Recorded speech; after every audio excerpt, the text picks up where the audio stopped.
first group featured 2-year-olds Ben and Charlie and 3-year-olds Greta and Emily, a foursome at first a bit bored and baffled by the cameras, soon amused by the marvel of making a little music. A similar song heard among those in the second group. 3-year-olds Everett, Lena, and Ethan, and 2-year-old Jackson.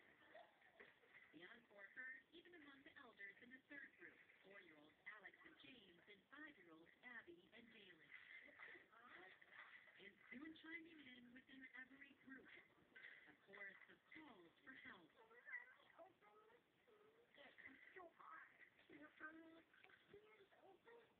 Eventually, the group started settling down, while powering up. I'm fine. Still, only 2 of the 12 children managed to open any bottle in the first 5 minutes. And Ethan.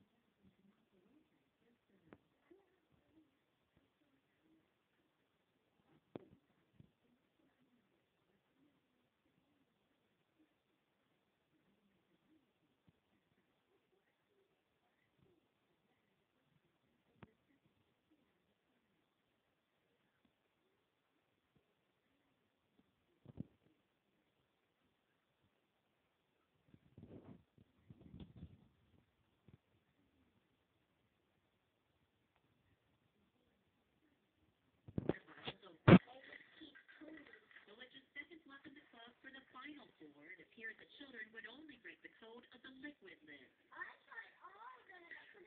That's until Dalen got on a roll, popping open pill bottle after pill bottle, totaling 4. In the end, the 12 kids together pried open 6 over-the-counter liquid medicine bottles, 4 prescription pill bottles. It's not surprising to me at all. Kirk Hughes is the education director for the Minnesota Poison Control.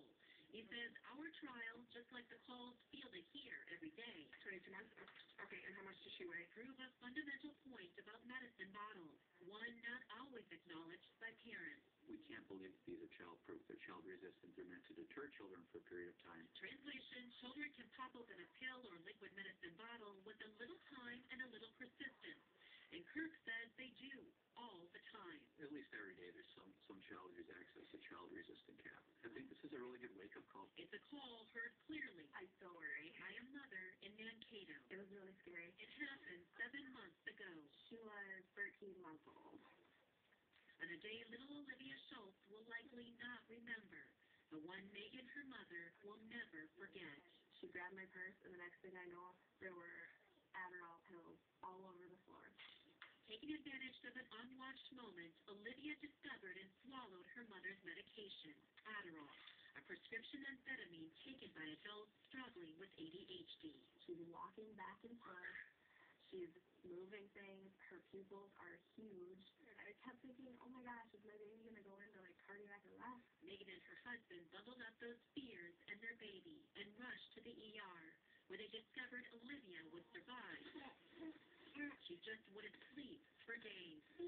Difficult hours documented by a mother who knows it could have been worse. If she had gotten into anything else, it would have been fatal, and that's so scary. But when your child stands 2 feet of total toddler,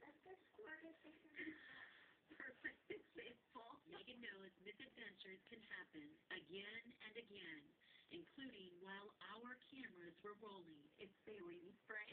And the big sister turned in her siblings' latest discovery. Even the littlest things that are left behind and sitting out. For Megan, it's a harmless reminder, but one nonetheless, that it can be a challenge to keep the trouble-seeking toddler safe, especially when it comes to bottles that tempt at every turn. Be careful.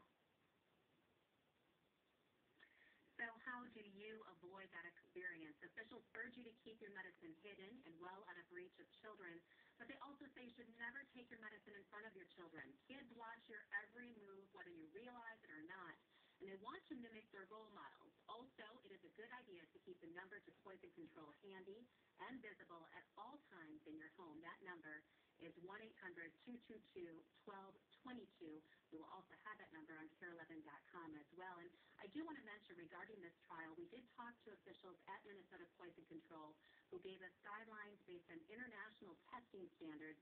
The bottle, as you probably noticed, did not have any medicine inside, but officials encouraged us that the children would need an incentive